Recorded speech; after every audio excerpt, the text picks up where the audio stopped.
বন্ধুরা, শুভ বিকাল। কেমন আছো বলো সকলে?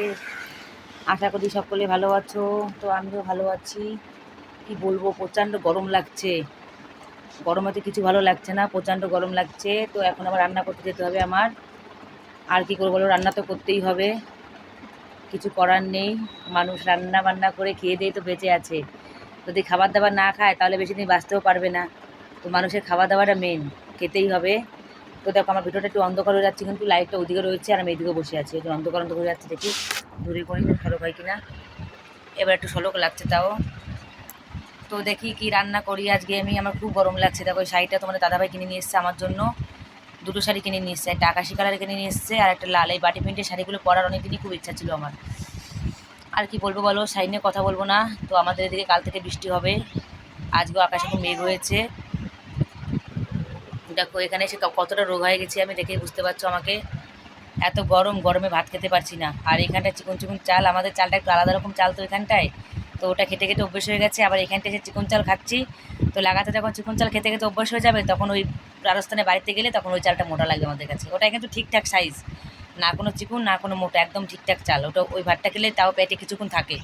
আর এখানটা সরু চালের ভাত খেলে কিছুক্ষণ থাকে না পেটের ভেতরে, আর খিদে লেগে যায় আর খেতে ইচ্ছা করে না। তারপরে শরীরে সে কমজোরি হতে হতে শুরু থাকে। তারপর শরীর কমজোরি হওয়া শুরু হয়, তারপর কমজোরি হয়েই যায়। তো আজকে যাক, সকালেও কটা ভাত খেয়েছি, বিকালবেলাও কটা খেয়েছি।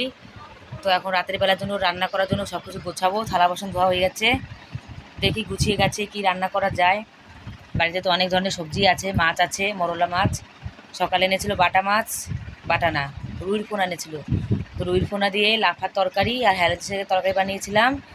তো সেইগুলো তো খাওয়া হয়ে গেছে। এখন রাতের বেলা দেখি লাউ আছে আর কচুর বই আছে, তারপরে পাটের পাতা, অনেক কিছু আছে। শাক তো রাতে রান্না করবো না, দেখি রাতেরবেলা কি রান্না করি। তো আমি রান্না করে এক্ষুনি যাবো। তো ভাবলাম যে রান্না করতে যাওয়ার আগে একটা ভিডিও দিই, যেহেতু লাইভে আসতে পারছি না, কারণ দিকে টাওয়ার পাচ্ছে না। তারপর আমার যে ওয়াইফাই লাগানো ছিল, তো তার অনেক সমস্যা হয়েছে, বাড়িতে ছিলাম না। তো সমস্যা হওয়ার জন্য আর লাগাতেই পারছি না। কোনো ব্যাপার না, আবার কিছুদিনের ভিতরে চলে যাচ্ছি আমরা, ভোটের পরেই 5-7 দিন পরে চলে যাচ্ছি আমরা আবার সেই দেশে, আমাদের দেশে।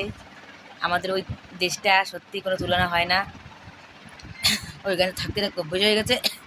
ওইখানটায় খুব ভালো লাগে, এখানটায় ভালো লাগে। যতই আসার জন্য মনটা ছটফট করে, দেশের বাড়িতে কবে যাবো ঘুরতে, দেশের বাড়িতে কবে যাবো ঘুরতে, আসার পরে আর মন টেকে না। যতই ভালো মন্দ খাই আর ভালো মন্দ পড়ি ঘুরি, তাও মন চায় না। মনে হয় যেখানে ছিলাম সেখানেই ভালো ছিলাম, ওইখানে চলে যাই। তো তোমাদের দাদাভাই এখানটা অনেকদিন থাকতে চেয়েছিলো, প্রায় 1 মাসের বেশি 1.5 মাস থাকতে চেয়েছিলো। তো আমি চাপ দিয়েছি, আমার চাপে পড়ে আর বেশি দিন থাকেনি। টিকিট কেটে নিয়েছে 13 মাইতে, নাহলে 27 মাই টিকিট কাটার কথা ছিল। তাড়াতাড়ি যাচ্ছি, কারণ এখানে একদম থাকতে পারছি না আমি। সত্যি কথা বলছি, এদিকে একদম ভালো লাগছে না, আমার মনই লাগছে না। তো ভিডিওটা কার কার ভালো লাগলো অবশ্যই লাইক কমেন্ট করে পাশে থাকো, সাপোর্ট করো, সাবস্ক্রাইব করো, ঠিক আছে? পরে আমি ভিডিও নিয়ে আবার আসছি, বড় ভিডিও নিয়ে, নতুন নতুন ভিডিও নিয়ে। Bye bye, tata.